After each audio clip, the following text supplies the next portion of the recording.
All right, ladies, we're continuing on in the Big Book of Alcoholics Anonymous into action, chapter 6. We are midway down page 76. We are starting step 8. Now we need more action, without which we find that faith without works is dead. Let's look at steps 8 and 9. We have a list of all persons we have harmed and to whom we are willing to make amends. We made it when we took inventory. We subjected ourselves to a drastic self-appraisal. Now we go out to our fellows and repair the damage done in the past. We attempt to sweep away the debris which has accumulated out of our effort to live on self-will and run the show ourselves. If we haven't the will to do this, we ask until it comes. Remember, it was agreed at the beginning that we would go to any lengths for victory over alcohol. Probably there are still some misgivings. As we look over the list of business acquaintances and friends we have hurt, we may feel diffident about going to some of them on a spiritual basis. Let us be reassured. To some people, we need not and probably should not emphasize the spiritual feature on our first approach. We might prejudice them. At the moment, we are trying to put our lives in order. But this is not an end in itself. Our real purpose is to fit ourselves to be of maximum service to God and the people about us. It is seldom wise to approach an individual who still smarts from our injustice to him and announce that we have gone religious. In the prize ring, this would be called leading with the chin. Why lay ourselves open to being branded fanatics or religious bores? We may kill a future opportunity to carry a beneficial message. But our man is sure to be impressed with a sincere desire to set right the wrong. He is going to be more interested in a demonstration of goodwill than our task of spiritual discoveries. We don't use this as an excuse for shying away from the subject of God. When it will serve any good purpose, we are willing to announce our convictions with tact and common sense. The question of how to approach the man we hated will arise. It may be he has done us more harm than we have done him, and though we may have acquired a better attitude toward him, we are still not too keen about admitting our faults. Nevertheless, with the person we dislike, we take the bit in our teeth. It is harder to go to an enemy than to a friend, but we find it much more beneficial to us. We go to him in a helpful and forgiving spirit, confessing our former ill feeling and expressing our regret. All right, let's break it down. So a big thing that I love that's in that paragraph that I'm going to refer to back to the first paragraph is that, it talks about that willingness. And it talks again about prayer. So when I went through this process, one of my first times, I was told, go do your amends, do them fast, get them done. How free do you want to be? But what was missed was the willingness. And so some of the amends didn't come off very well because I went and I forced myself to do them. So here in that last paragraph, it's talking about the question of how to approach a man we've hated will arise. Well, yes, but if that arises, we need to revert back to that first paragraph and make sure we've prayed for enough willingness to proceed. Otherwise, we're going to do more damage than good. So the biggest thing to do before you set forth in doing your amends is pray for the willingness. And if ones come up that make you go, oh, I really don't want to do it, you're not ready to do it yet. We're not forcing ourselves to do it because that's our self-will. We're doing these on God's will. So if we don't have the willingness, we're going to keep asking God to give it to us. Does that make sense so far? Because this was a big mistake that I made when I set forth to do my amends to be free of all of these things. I was in my will. And I ended up owing amends for making amends, which is not a fun place to be. So let's not repeat my misfortune. So there we say, it says, we will go to any lengths for victory over alcohol. We keep asking for this willingness. We don't go out and being like, I found God. I need to do these amends because I found God. But we do talk about it. When we do so, we use that tact and common sense.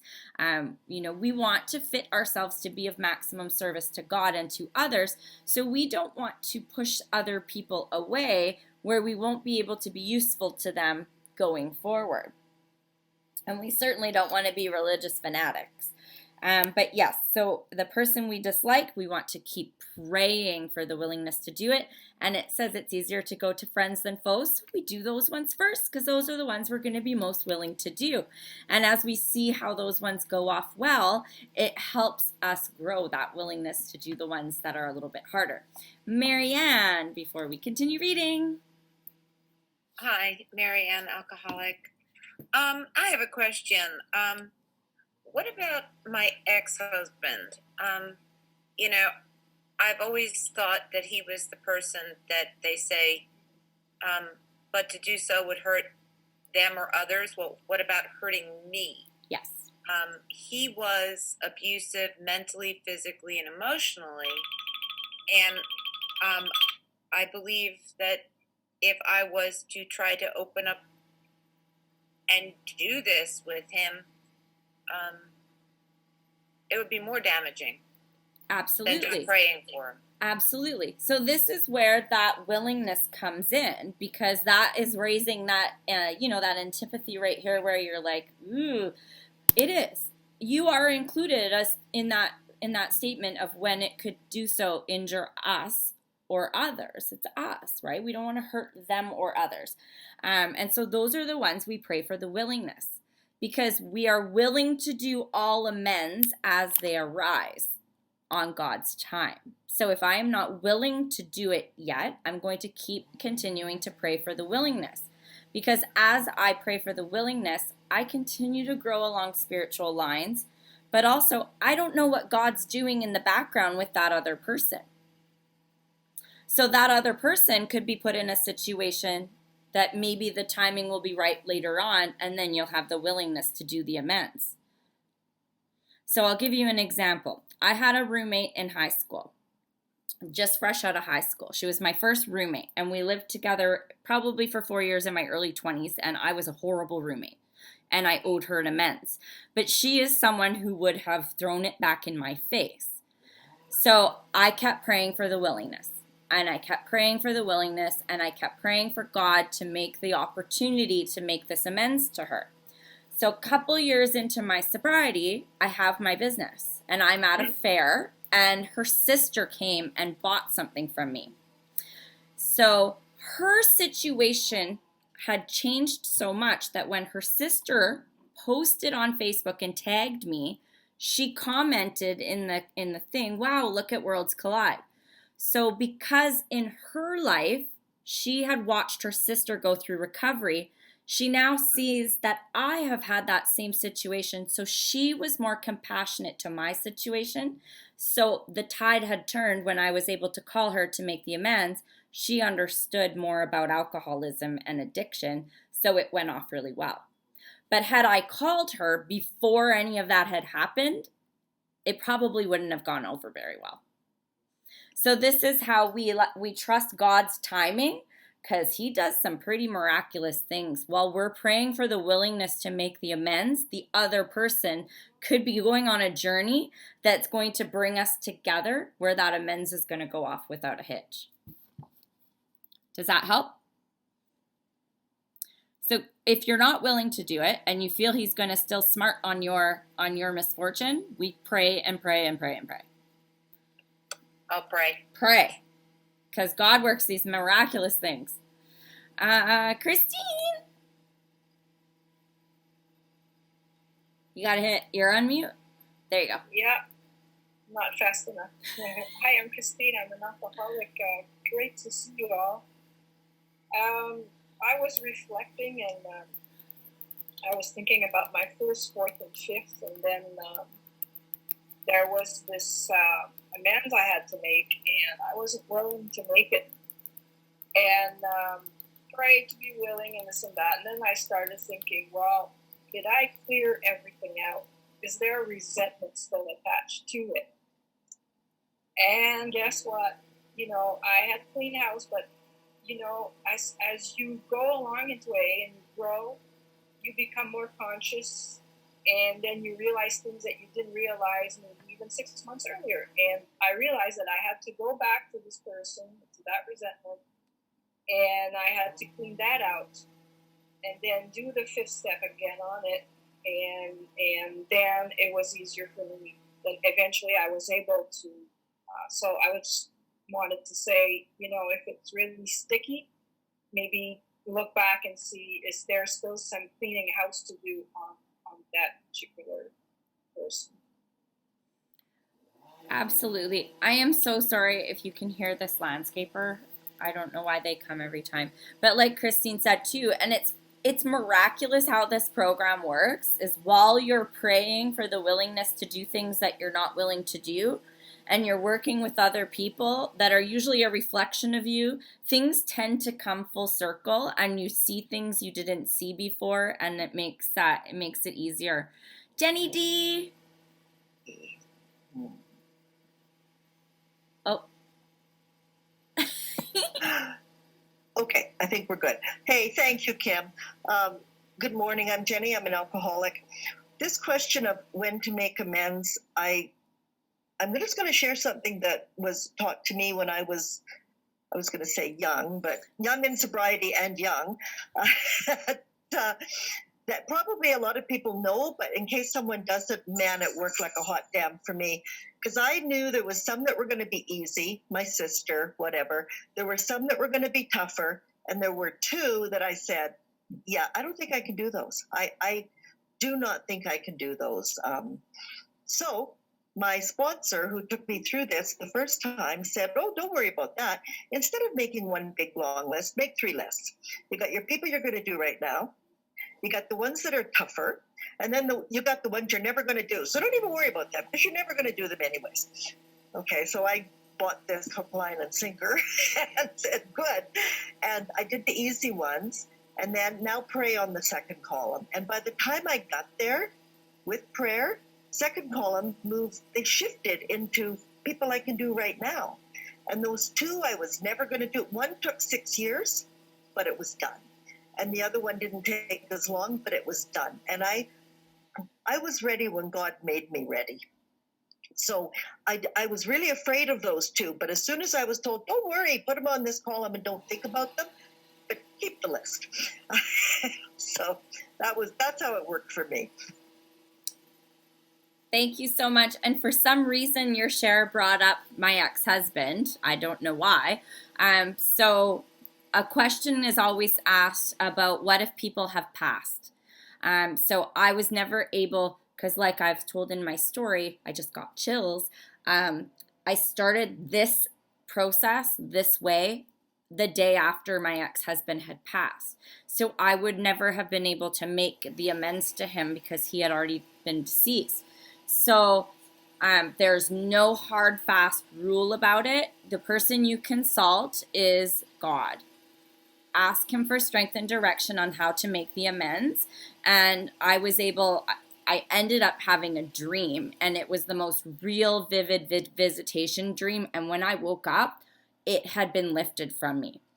It's not going to be the same experience for other people. You may just want to go to a park that you used to spend time with that person and just have a solitary moment of reflection and make your amends in the park. You may be of the rule that you want to write it out in a letter and burn it with some sage. There's no hard, fast rule on how to make the amends to someone who's already passed, but do it. To sit in prayer and meditation and talk to God and ask for direction, and what comes into your heart will be the right thing, and you'll have that release afterwards. And then it comes to those ones where and we'll probably talk about it more where we talk in the next few pages, but the ones that you can't find, we're going to discuss those people on the next page as well. So Trish, sitting in the fog.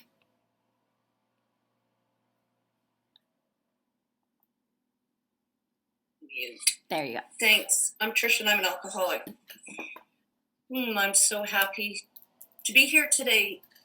Yesterday was Father's Day. It's okay. And What do you think to say? so now I had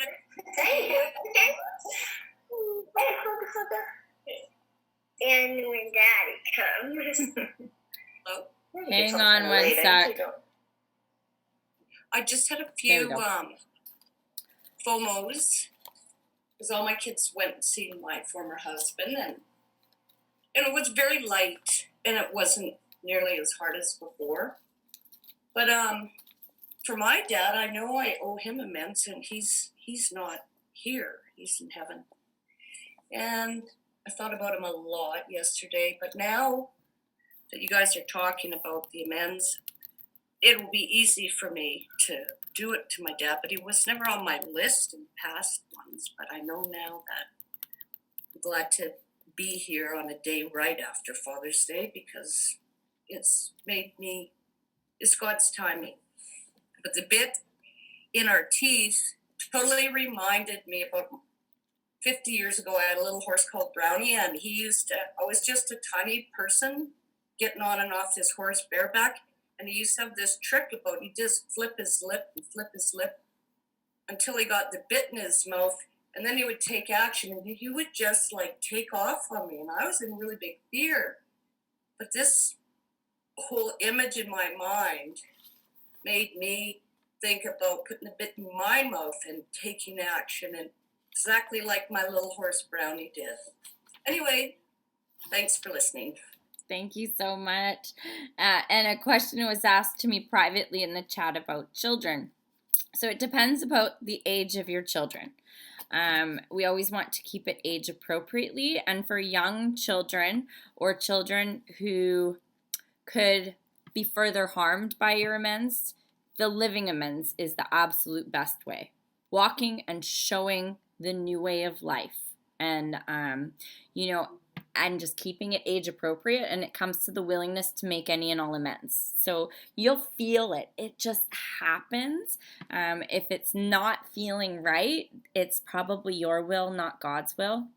And just pray for it. Ask for that strength and direction. But definitely with small children and children who may have witnessed really bad behavior, the living amends of changed behavior and a new way going forward is the best way. Keeping it age appropriate for sure. Kelowna! Yes, hello everybody. So my question is about, I've heard of some sponsors say to write out your amends, and then they want to look it over to just to kind of give you guidance on what you've said and how to say it. What is your opinion on that, and have you used that in the past for certain people? For me, I don't use that method. I don't recommend that method. That sounds a lot like human power to me. I go to God for strength and direction. But the last word in this paragraph is what I usually help people be guided to, and it says regret. I don't like the word I'm sorry. I don't like using the word I'm sorry. I think it's lost any value it ever may have had. I love the word regret.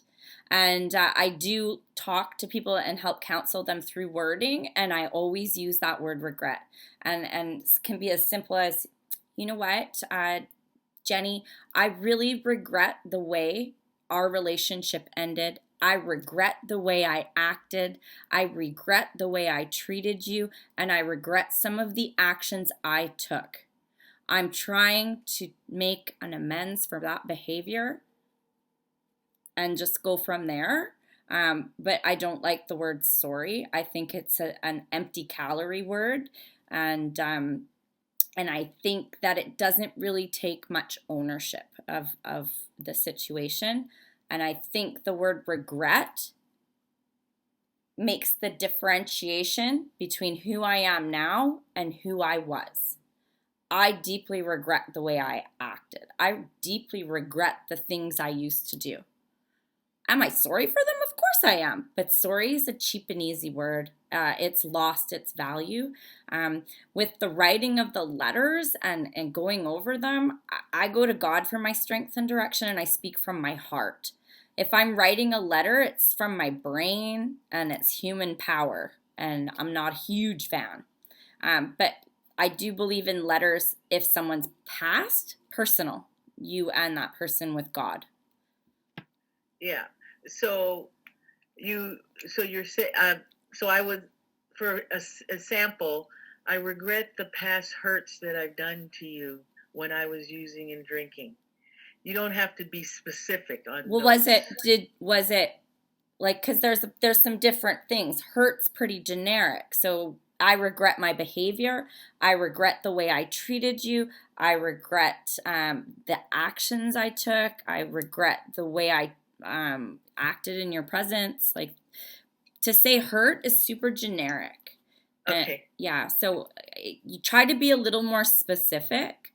You know, I regret the things I said to you. I regret the names I called you. I regret the way I treated you. Got it. Yeah. Thank you. You're welcome. Jeanette. Hi, everyone. Jeanette, alcoholic. When my sponsor took me through all the steps for the first time, what she had me do was get an envelope, get index cards, and everybody that's on that fourth step, write their name on an index, put all those index cards in a drawer, and each week, one a week, I want you to take the name out, and if it's too uncomfortable, just put that back on the back of that envelope, but don't tear it up and throw it out. And so that's what I did, and also pray for the willingness. And I have to say, most people sort of poo-pooed, my apologies to them and my, as you said, regrets. There was one that told me to go F myself, and I said, I'm sorry you feel that way and have a nice life, and I hung the phone up, and I walked away knowing that I cleaned my part of the street. I kept my side of the street clean, and that's all that was asked of me. And then the hardest one to do was my sister-in-law. And as you said, the opportunity presents itself. We were getting together with friends of mine, going to a woman's wellness day. And she came in the morning. She was the last name in the envelope. And, we sat and we talked. And, you feel so much lighter that you're not carrying around these regrets in your heart. And, I can honestly say today, my sister-in-law and I are more like sisters than we are, come from different families. So I think it's more of an anticipation of wondering and worrying what people are going to say than how people actually react. And because of that honesty, my relationships, I feel today, are so much more than the hit and runs ones I used to have. So thank you for letting me share. Thank you so much.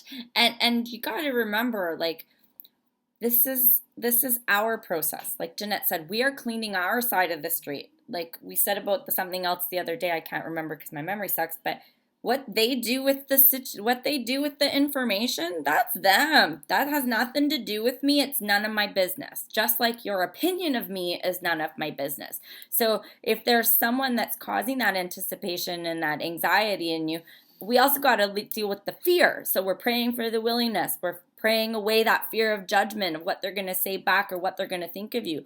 Like pray your little hearts out. And like Jenny had said, doing those easy ones, it gives you the confidence to do the ones that are a little bit harder. And this is how we keep growing, and we grow to the point where we're just like, yeah, I'm willing to make all my amends.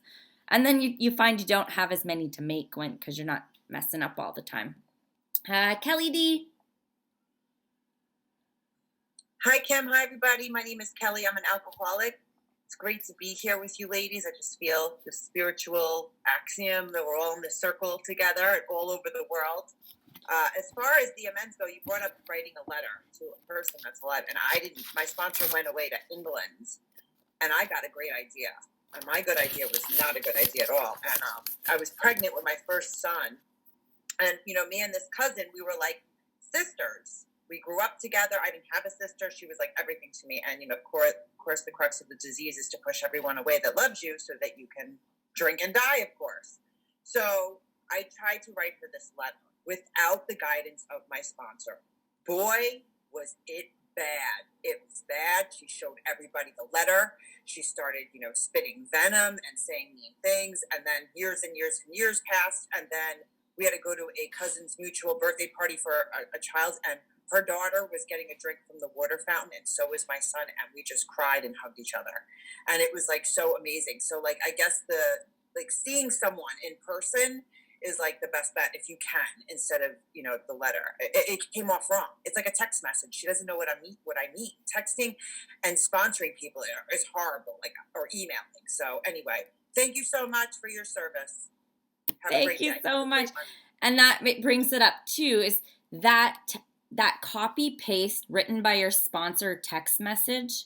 Please don't do that. Please don't. That I really need to meet you for coffee, and it's like scripted text message that people send or you send to make an amends. Pick up the phone and call somebody.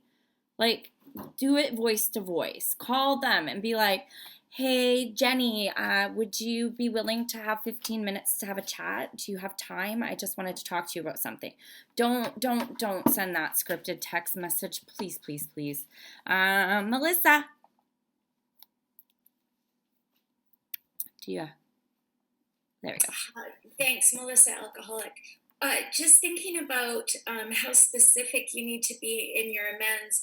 One thing that my sponsor suggested is that I actually ask the person in the conversation, is there anything else I need to know about the impact that I've had here? And right away it resonated with me, because I just know my mom has just been waiting for this chance to tell me some stuff, and I need to know it. I was wondering what other people thought about that. I've heard that version. I myself don't do that version because I'm cleaning up my side of the street, and what actions I've done. Someone else's interpretation of what I'd done isn't, again, my business. Because, like I said, fancied or real in previous readings, sometimes they've fancied something else that they're going to throw at you, and you're opening yourself up to a new resentment. If they say, oh, what about that time? Clear it up. It's usually a misunderstanding, but I don't open myself up to be talked down to. Someone else might have different advice on that, but that's just me. Unmute Anne. Is it working? Sorry, Anne-Marie. Did you get it? Yeah. Yeah. Hi, I'm Anne-Marie. I'm an alcoholic. I have a question about making amends to someone. Well, first of all, I have to identify the person, because otherwise it would make no sense. It's my sister, okay? And we've been estranged for 20 years now. I know, I'm not assuming, I know that, because I have tried to approach her for different things, that she will not listen. She will not hear me.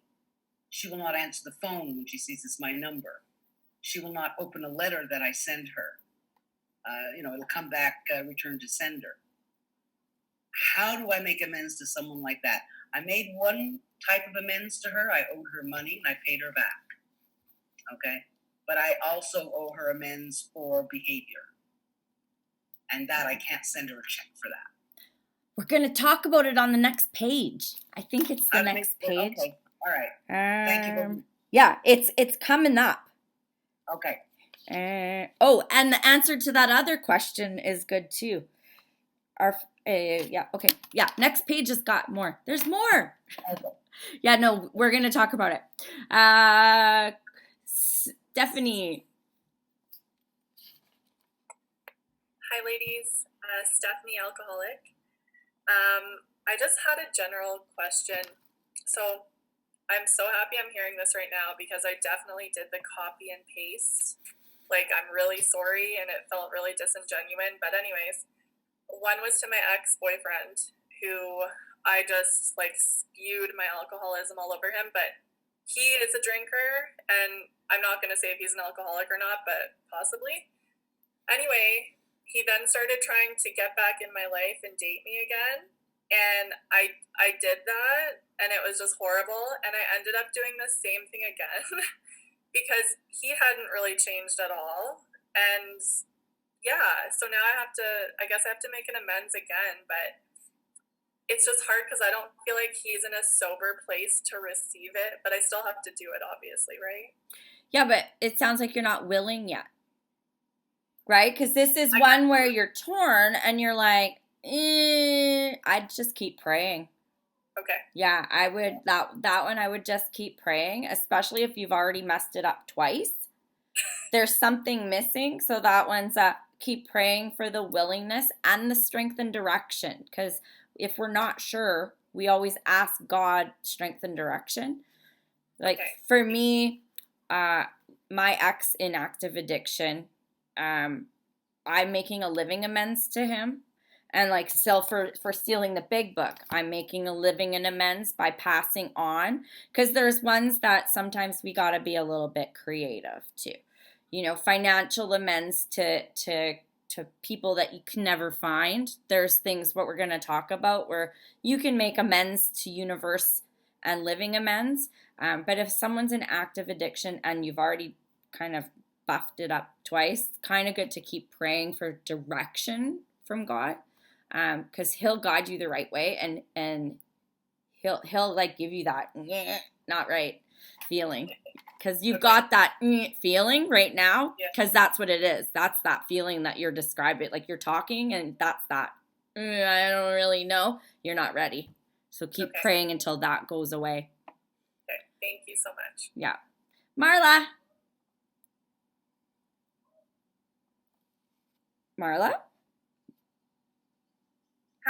Hi, go ahead. Okay. Anyways, I have to say I highly recommend what you're saying about praying, but letting higher power put the time in place and what you're supposed to do. I had 3 of my tough ones. One was my father, and I did that. It worked out beautifully. I was almost not willing, but I decided I better be willing, and worked out beautifully. And he, I finished it, and he had died like 4 months later, so I was very relieved. The next one was these 2 dysfunctional relationships. One was my ex-husband, and I have been willing for 30 years to make that amends, maybe longer. But higher power just keeps going, no, not yet. And so I ran into him at the discount tire store about 2.5 weeks ago. And it was so funny because he's looking at me, I'm looking at him, and I'm thinking, well, that guy looks really familiar, but I can't figure out why I know him or how I know him. And by the time that I got around to decide, figuring out who he was, he got in his car and left, and he had been looking at me too. But it was kind of like, okay, higher power, you're inching us forward. And there's a whole funny story, which I won't tell, about him getting into recovery and him trying to make an amends to me. And then the last one was this one person who I walked into a funeral and he was giving the eulogy. And so I was like sitting there, and it's like, okay, God, I'm willing, but this is probably not when you want me to do it, right? And it was very interesting because as soon as, I turned to talk with some friends, the guy was like inches from me. And it was really quite a beautiful way of making amends to each other. And I feel like that piece that you talked about when you do it the right way came. So it may seem like it's not going fast enough, but as you said, it's always the right time. So thanks. Well, that's just it, right? And we don't know where the other person is. And so if I'm like, oh, I need to make this amends because I want to be free, I could harm someone else. But God knows what's going on with them. So I love trusting him because he sees other things that I can't see. Thank you. Thank you. Sherilyn, last one on this page, and we're going to read some more. Hi, ladies. Sherilyn, alcoholic. Thank you so much for just really picking this apart and being so thorough with this, because I've been conflicted. My sponsor's kind of just been I've been on step 8, for 10 years, really. And it's a hard thing to admit. I've done some amends, but I haven't completed all of them.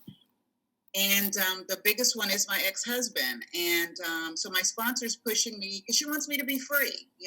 She's pushing me to do the work. And so, my ex-husband's been on the list for so long that I almost just want to push him off, because there was just so much damage done. But I'm glad that, just the emphasis on praying for the willingness. And just real quickly, I did a living amends to my dad when he was alive, but I wanted to go to his gravesite and do, a longer and more in depth. And I just haven't been able to do that. Well, with the state of the world that it's in, I honor him in a different way.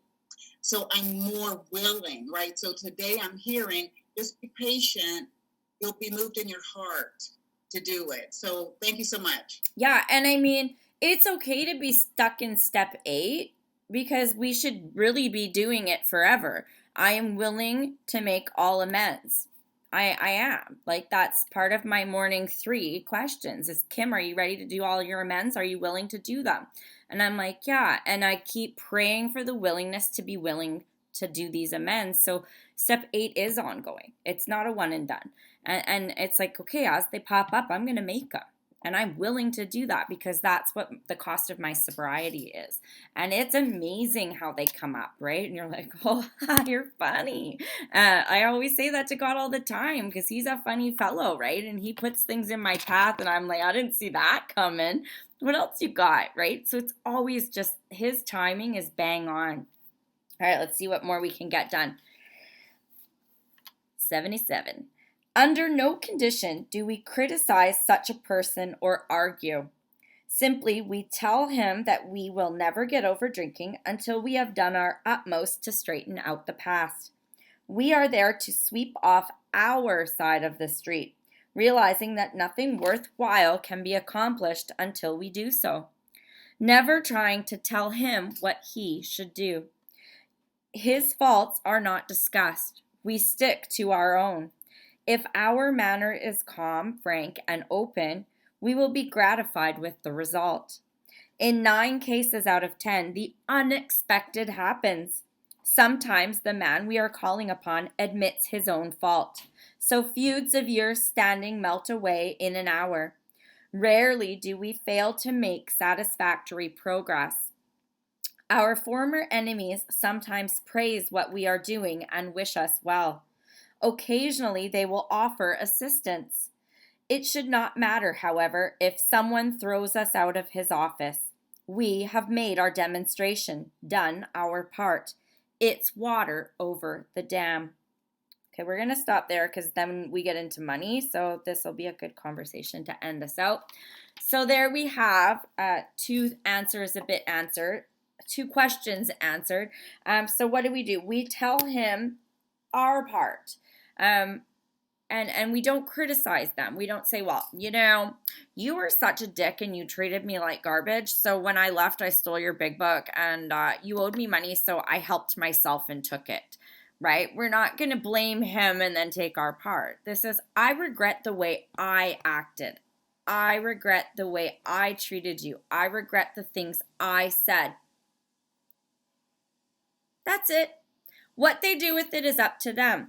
But it says here, my page changed, 9 cases out of 10, the unexpected happens. Well, I can tell you from my personal experience, 10 out of 10 times the unexpected happens.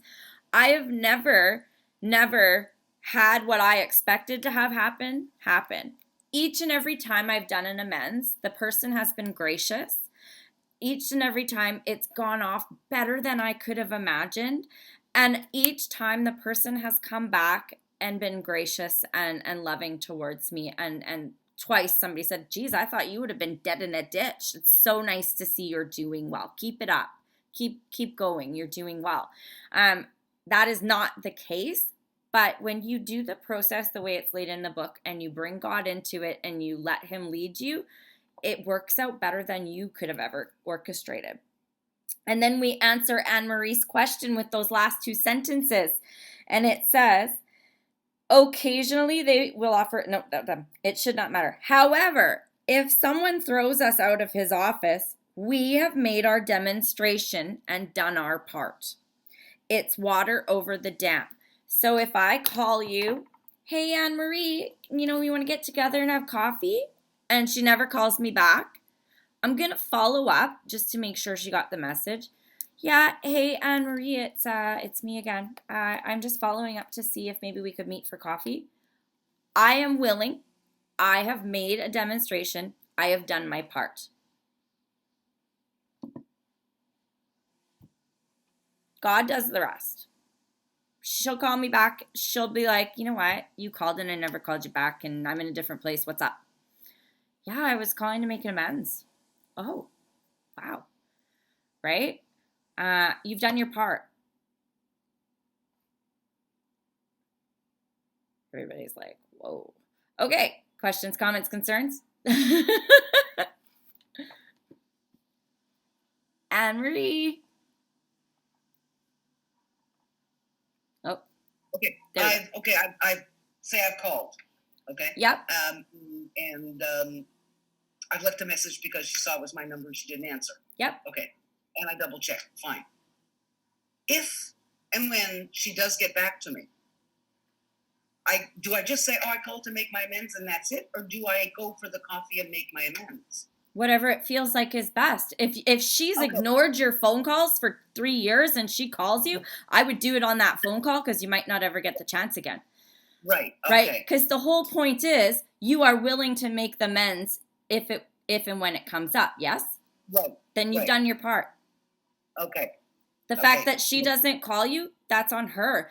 You are willing to make that amends if and when she calls, and don't make a new resentment against her. Just realize Yeah. she's on her own journey. I've done my demonstration.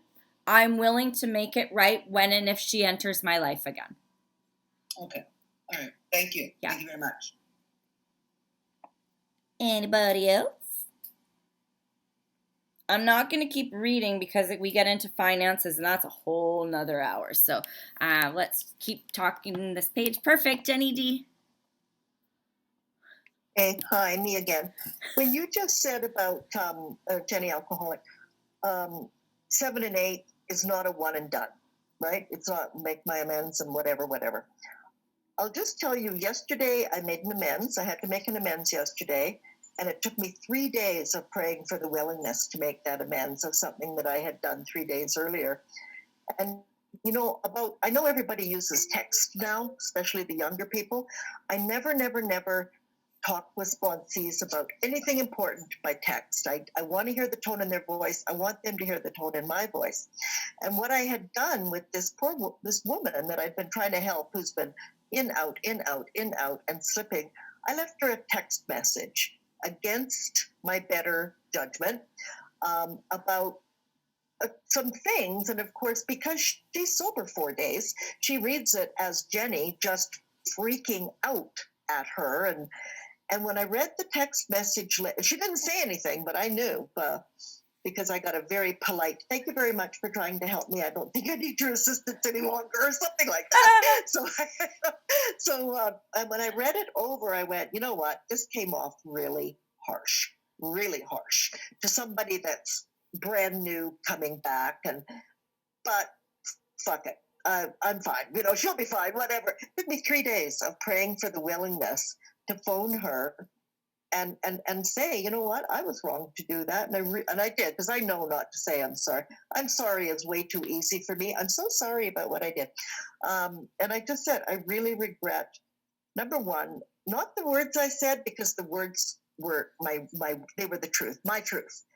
The way it came across and sending it by text. And then she did, because she's new coming back, basically tell me a whole bunch of really bad things about myself that she believed. And I just let her. Yeah. It was like God just let me, just said, you know what? She is sick. You've done what you need to do. So, but you know, this is a woman with 3 days, or I guess now she's got like 6 or 7 days again. And I've got a whole number of years.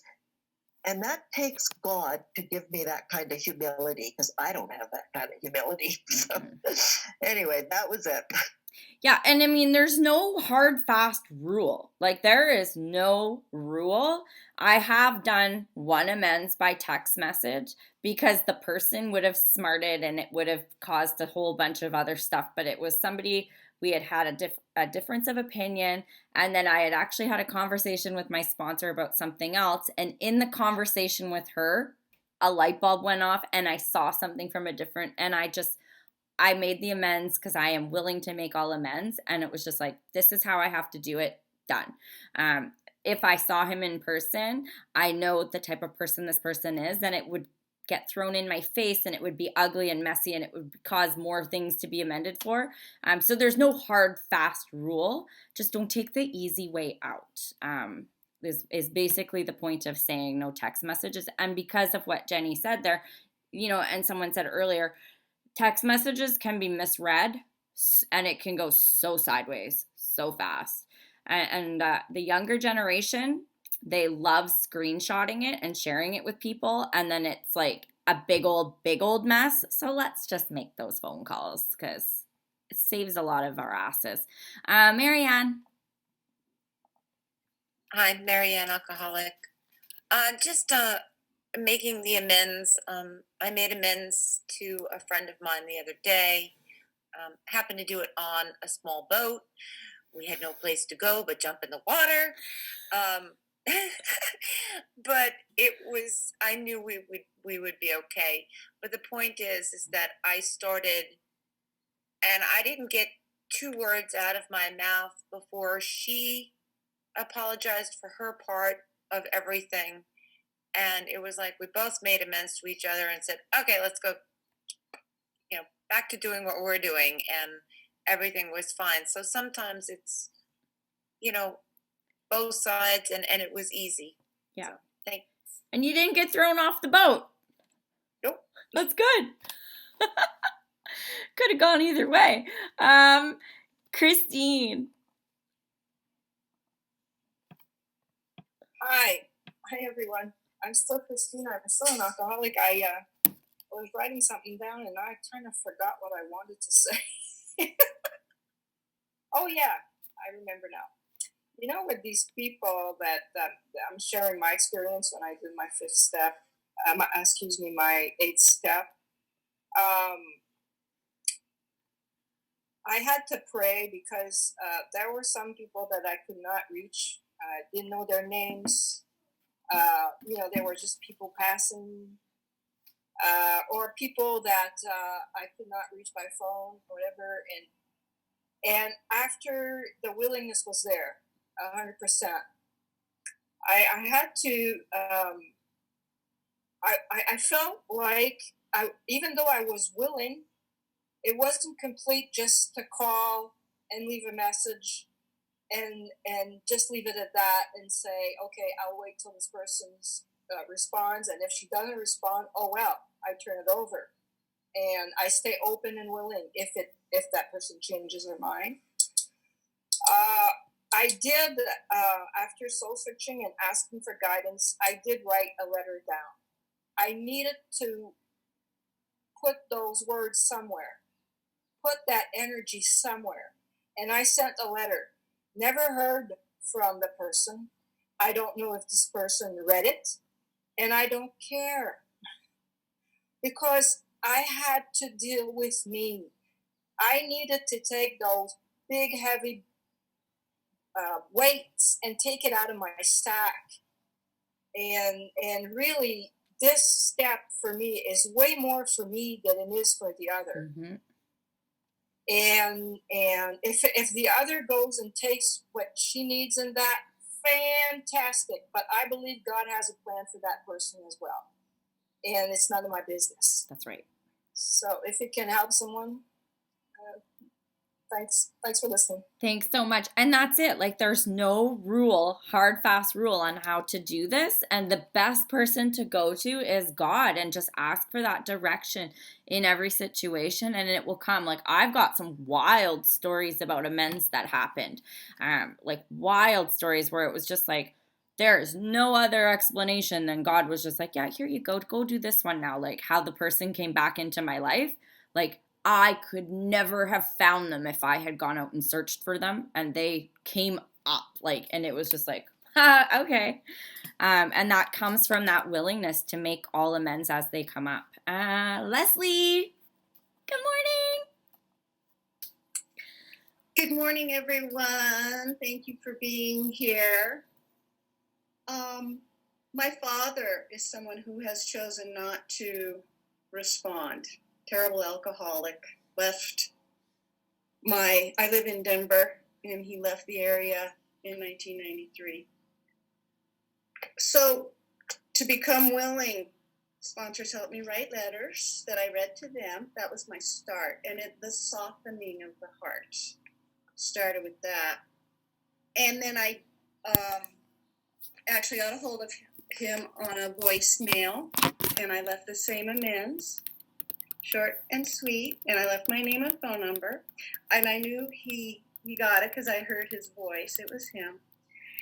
And that was years ago. And so my journey is honoring his wishes to leave him alone. I am available if he's in recovery, which I am totally wish for, but it's not my call. And when that bothers me, as you've said over and over, I help other people who struggle with these same issues of alcoholism in our family. And I have to grieve my loss. And so I've done huge chunks of that and work on more in the program. All the solutions to all of it are here. And then the forgiveness came in when I became willing. And I know that God protects me from his abusive behavior, that if he's in recovery, I would be thrilled. I would give and receive amends, and I would be thrilled. And that was where I forgave him. And he's a sick, mentally ill alcoholic, like me. And then gratitude. Where do I always end up when I do the work, is in gratitude for AA and all the gifts and all the people that understand, and we all help each other. This is a we program for all of it. So thank you. That's not always been easy for me to share, and this women's meeting makes it easy for me to share even that kind of stuff. Well, yeah, and there's some people that, like, we have to do a multiple layer of prayer for them, right? Like, we're going to pray for the willingness to make the amends. We're going to pray for them because they're still suffering. We're going to pray for them when they make us angry. Like, there's some people we can do a lot of praying for.